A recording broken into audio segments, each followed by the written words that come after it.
Olá, quinto ano, tudo bem com vocês? Vamos começar nossa aula de História, corrigindo a página 55, tá? Primeira pergunta, o futebol é a paixão nacional. Analise como o esporte pode representar o elemento da identidade brasileira. Como eu tinha falado em uma das lives, eu não sei se com amanhã ou à tarde, que o futebol ele está tão inserido na cultura brasileira, né? Porque o brasileiro é tão apaixonado pelo futebol que ele já faz parte da nossa cultura, já faz parte da identidade do brasileiro, tá? Vou ler para vocês a resposta. O futebol é um esporte popular no Brasil. Pessoas de diferentes regiões torcem pelo time da seleção, identificando-se como brasileiros. Dessa forma, podemos considerar que o futebol é um elemento da identidade brasileira. Então, como eu falei, como é uma paixão nacional, já é considerado parte da cultura, tá, brasileira. Página 57, questão 1. Esclareça o que significa dizer que o Brasil se tornou independente, né? Quando teve lá a independência do Brasil. Então, olha só, dizer que o Brasil se tornou independente significa afirmar o rompimento político entre o território brasileiro e a metrópole portuguesa. Desse modo, o país não precisaria mais obedecer às leis portuguesas ou pagar impostos para Portugal. Então, a partir do momento que o Brasil se tornou independente, ele não precisava mais obedecer às leis de Portugal. Tanto é que depois foram criadas as próprias leis, a Constituição brasileira, né? E também não precisava pagar impostos para Portugal, tá? 2. Com a volta da família real para Portugal e com a permanência de Dom Pedro I no Brasil, pelo menos no Rio de Janeiro e região, o futuro rei era tido como herói nacional. Após a independência e a elaboração da primeira Constituição brasileira, isso mudou. Justifica essa mudança. Durante o primeiro reinado, o imperador adotou medidas que foram consideradas autoritárias, né? Eu mando, vocês obedecem. Autoritárias pela população, como a dissolução da Assembleia Constituinte e a imposição de uma Constituição no país. Então, quando começou o país tornou-se independente, o Dom Pedro I fez a Constituição e impôs para a população. Ele não pediu a opinião de ninguém, né? Como se fosse assim, as leis são essas, eu mando, vocês obedecem, tá? Mais ou menos assim. Fora a dissolução da Assembleia Constituinte, né, ele acabou com a Assembleia Constituinte, ou seja, quem vai mandar agora, a partir de agora sou eu, seria mais ou menos assim. 3. Leia novamente um trecho da Constituição de 1824 e responda a questão. O poder moderador, instituído pela Constituição de 1824, controlava os outros 3 poderes. Por que a existência desse poder gerou descontentamento dos brasileiros? Vou ler e depois dou uma explicação, tá? A criação do poder moderador gerou descontentamento entre os brasileiros porque conferia grandes poderes a Dom Pedro I, que poderia interferir nas principais decisões políticas do país por meio da nomeação de senadores, ministros e da convocação ou dissolução das câmaras dos deputados. Desse modo, o imperador passou a ser acusado de autoritário. Então, ele criou um poder, que era o poder moderador, que podia interferir em todos os outros 3 poderes. Então, ou seja, nada que podia ser feito sem que ele desse o seu ok, o seu aval. Então, o poder dele estava acima dos outros 3 poderes. Então, por isso a população considerou como autoritário. Tá? 4. Apresente a razão para regentes terem governado o Brasil após a abdicação, a renúncia de Dom Pedro I. Regentes governaram o Brasil após a abdicação, a renúncia de Dom Pedro I, porque o herdeiro ao trono ainda não tinha idade suficiente para assumir o governo. De acordo com a Constituição de 1824, em caso de impedimento do imperador de assumir o poder, regentes seriam eleitos pelos cidadãos para exercer um mandato temporário. Foi chamado até de período regencial, porque, como eu falei com vocês, o Dom Pedro II, né, o filho, ele tinha 5 anos na época. Então, é impossível uma criança de 5 anos governar um país. Então, por isso, o governo regencial, né, surgiu o governo regencial, que era um governo provisório, que era escolhida uma pessoa para que ela governasse até que o Dom Pedro II tivesse uma idade mínima e condição para poder assumir esse posto, tá? Porque com 5 anos não dava, né, gente? Nem Deve ter durado um bom tempo, né? Porque não dá uma criança de 5 anos. Imagina, nem vocês que já têm 9, 10 anos, não dá, né? É uma responsabilidade muito grande. Analise o texto a seguir. Vocês leram. A partir das informações contidas no texto, é possível afirmar que, durante o primeiro reinado, a ação democrática era praticada no Brasil. Então, quando a gente fala ação democrática, é quando a população dá a sua opinião, né? Consegue, não é interferir no governo, mas consegue que os seus desejos sejam atendidos, consegue dar opiniões. Então, olha só, de acordo com o texto, a ação democrática consiste em todos tomarem parte do processo decisório, ou seja, da tomada de decisões, né? Contudo, no contexto imperial, a maior parte da população, como escravizados, mulheres e indivíduos de baixa renda, estava excluída da cidadania, ou seja, não se pode falar em democracia nesse período. Então, a democracia é para todos. Nesse caso, como os escravos, as pessoas pobres e as mulheres não participavam, né, não votavam, não participavam das decisões políticas, nós não podemos falar que isso era democracia, porque a democracia, como eu falei, é para todos, tá? 6. Justifique a frase a seguir, utilizando informações contidas no capítulo. Durante o primeiro reinado e no período regencial, não havia no Brasil um sentimento nacional, uma identidade que unisse o povo brasileiro. Apesar da independência política e econômica do Brasil em relação a Portugal, faltava ao país uma identidade nacional. Como o território brasileiro era muito amplo e marcado por uma grande diversidade, não havia comunicação entre as regiões e muitas delas estavam sofrendo com o descaso do governo.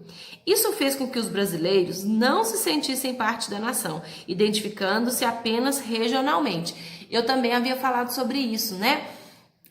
O Brasil estava muito desunido, tinha uma dificuldade muito grande do governo que ficava no Rio de Janeiro de se comunicar com as demais regiões, porque o país é enorme, né? Nós não tínhamos a tecnologia que temos hoje, como nós estamos, né, tendo as aulas online, nada disso. Então, as pessoas achavam que o governo estava fazendo pouco caso, né, deles. Então, o que aconteceu? Eles acabaram agindo individualmente por regiões. Então, por isso o Brasil tem essa diversidade cultural, porque cada região, devido a essa distância, essa dificuldade de comunicação, cada região acabou tendo características próprias, tá? 7. Apesar das dificuldades encontradas pelo povo brasileiro no decorrer do processo de construção da nação, atualmente é possível identificar exatamente o que diferencia os brasileiros do restante do mundo. Apresente esse diferencial que nos caracteriza. A principal característica que marca a identidade cultural dos brasileiros é a miscigenação. Miscigenação, como eu falei, a mistura de raças, mistura de povos, né? Essa mistura de culturas, tá? Vários povos foram responsáveis pela formação do povo brasileiro. Índios, africanos, europeus principalmente, contribuíram para formar uma cultura rica e diversificada, característica marcante da nossa nação, né? Então, as culturas foram misturadas, né? O que os europeus trouxeram para cá, o que os africanos trouxeram para cá, o que os índios já tinham aqui, né? E a mistura de raças também, porque um índio poderia casar com o africano, com o europeu, e foi essa mistura toda. Por isso o povo brasileiro é tão diferente, né? Tem pessoas de todos os tipos, né? Fisicamente falando. 8. Encontre no caça-palavras a seguir algumas das manifestações culturais que hoje são consideradas parte da identidade de nossa nação. Atenção, algumas palavras podem estar escritas ao contrário. Vou falar para vocês quais que estão escritas ao contrário e vou mostrar como é que ficou o caça-palavras, tá? Olha, a palavra congado, ela está escrita assim, ó, de baixo para cima. A palavra maracatu também, de baixo para cima. Tropeiro, de trás para frente. Cocada também. Depois freio, feijoada, capoeira, acarajé normal e canjica. Vou mostrar pra vocês como é que ficou, tá? Lápis, mas eu acredito que dá pra vocês... Ah, dá sim. Aqui, ó, pra vocês verem como que ficou, tá? 9. Qual é a importância da preservação das manifestações culturais para o processo de construção da identidade brasileira? A história do Brasil é marcada pelo processo de miscigenação cultural. Ou seja, a formação do brasileiro está ligada a diversos outros povos, o que gerou uma identidade nacional singular e um povo mestiço, misturado, né? Tanto na cultura quanto nos seus traços físicos. Desse modo, preservar as manifestações culturais é preservar a nossa identidade. Então, como eu já havia falado, o brasileiro é um povo misturado, né? Tanto nas características físicas quanto na questão da cultura, da alimentação, né? Porque vieram pessoas de fora, né? E isso tudo foi misturado à cultura indígena e formou o povo brasileiro, tá? 10. Analise a imagem e responda a questão. O mapa representa a localização das etnias indígenas na atualidade. Pode-se afirmar que culturalmente os índios, letra D, são parte integrante da nação brasileira, mesmo que algumas tribos tenham mantido boa parte de suas tradições e costumes, tá? Então, letra D. Aí, nós vamos passar para o capítulo 3, que o capítulo é Em Busca da Cidadania, o fim da escravidão. Gente, esse texto pequenininho da página 62, fala sobre preconceito. Preconceito, a gente pode dizer que é um conceito antes de conhecer. Preconceito é você fazer um conceito antes de você realmente conhecer. Eu vou ler esse pedacinho porque é muito importante, muito bacana esse textozinho aqui. Você já ouviu falar em preconceito? Já sofreu algum tipo de preconceito? Preconceito é uma ideia geralmente desfavorável, formada antecipadamente em relação a algo ou alguém.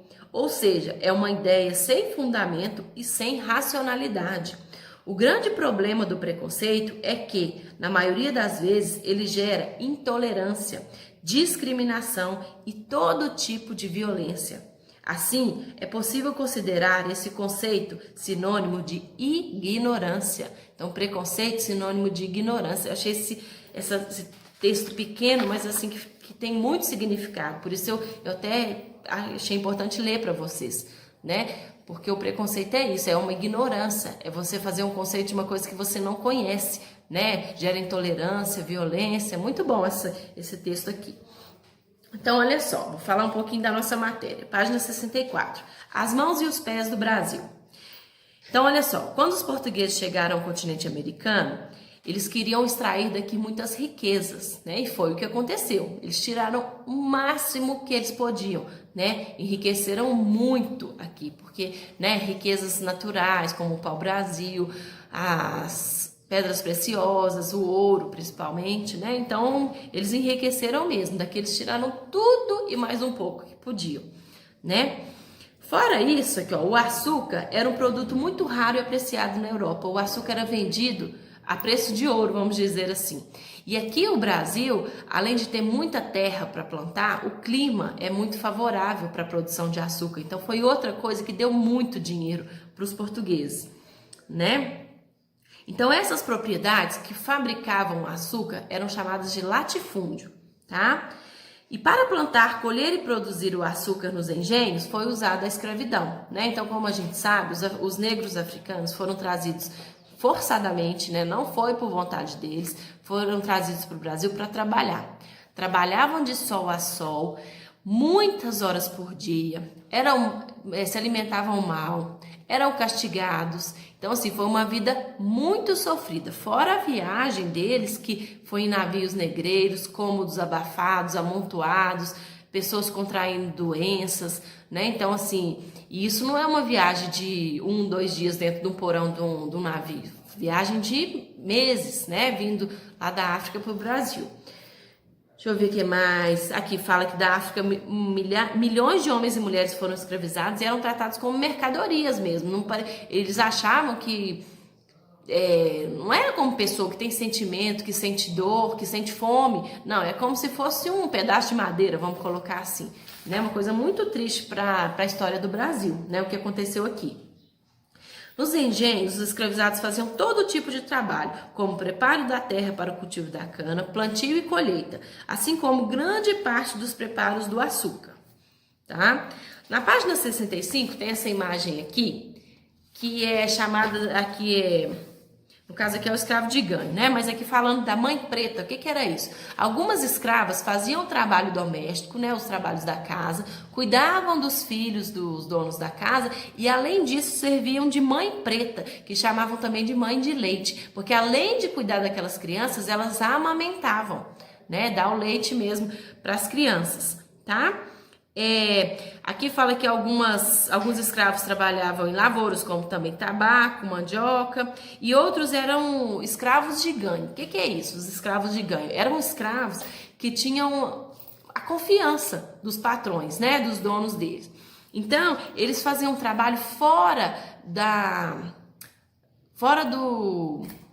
das fazendas ali, né, das fazendas. Então, o que eles faziam? Eles saíam para poder vender frutas, aqui fala bolos, pastéis, aguardente, entre outros produtos comestíveis, para vender nas minas, nas ruas ou nas cidades. Esses escravos de ganho, eles tinham eles eram de confiança, por isso eles, né, faziam essa venda, traziam dinheiro e passavam, né, para os donos. Então eram de extrema confiança mesmo. Aqui fala das negras de tabuleiro, né? Mulheres que vendiam essas coisas, produtos comestíveis.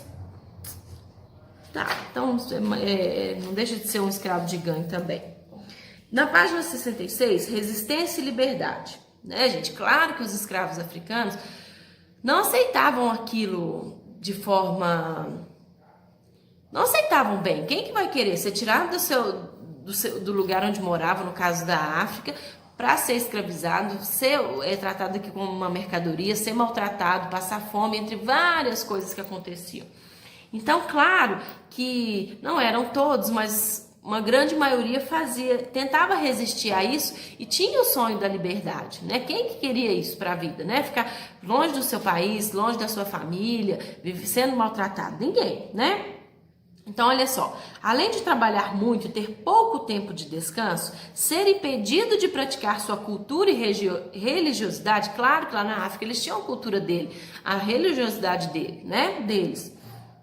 Esses homens e mulheres haviam sido afastados de suas famílias e amigos, foram inseridos de forma forçada em um ambiente, como eu falei, foram trazidos forçadamente, né?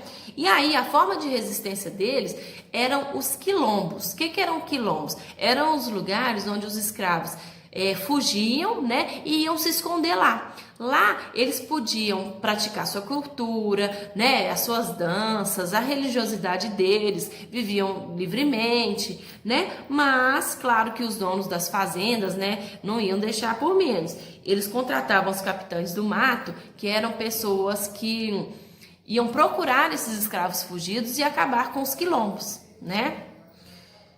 E aí capturavam esses escravos que voltavam à condição que no momento estavam livres, voltavam a ser escravos, né? E aí, uma coisa muito boa era a carta de alforria. Era uma carta mesmo, um papel que dava liberdade ao escravo. Então, o escravo que era livre, ele possuía essa carta, esse papel mesmo, que era a carta de alforria. Como que eles conseguiam isso? Um escravo que fosse, que tivesse como é que eu posso falar? Que agradasse o dono, né? Que fosse uma pessoa que prestasse muitos favores, que fosse muito útil, não sei, que tivesse a empatia do dono, recebia desse dono a carta de alforria. Então, a partir daquele momento, ele passava a ser livre. Ele podia também comprar a carta de alforria, mas se ele trabalhava e não recebia salário, como é que ele ia comprar? Era uma coisa bem difícil, né? Então, olha só, eu grifei aqui no meu livro. Aquisição da alforria trata-se de um documento registrado em cartório que concedia legalmente a liberdade aos escravizados. A carta de alforria era chamado documento, podia ser conquistada por meio da compra ou reconhecimento por seu senhor como recompensa por bons serviços prestados, né? Mas como eu falei, não era uma coisa fácil, porque dinheiro para comprar eles praticamente não tinham. E ganhar como recompensa por bons serviços prestados, né? Podia ser, mas não era uma coisa para todos, né? Porque pensa bem a revolta de ser acontecer tudo aquilo, ser tirado do seu convívio familiar, né? E você passando fome, sendo maltratado, ainda ter que prestar um bom serviço. Era complicado, muito complicado. E o que aconteceu de marcante, isso a gente vai ver mais pra frente, é que esses escravos que ganhavam a carta de alforria, e aí? De um dia pra noite, ele não tem uma casa, ele não tem dinheiro, ele não tem, porque a casa dele era lá na África, né?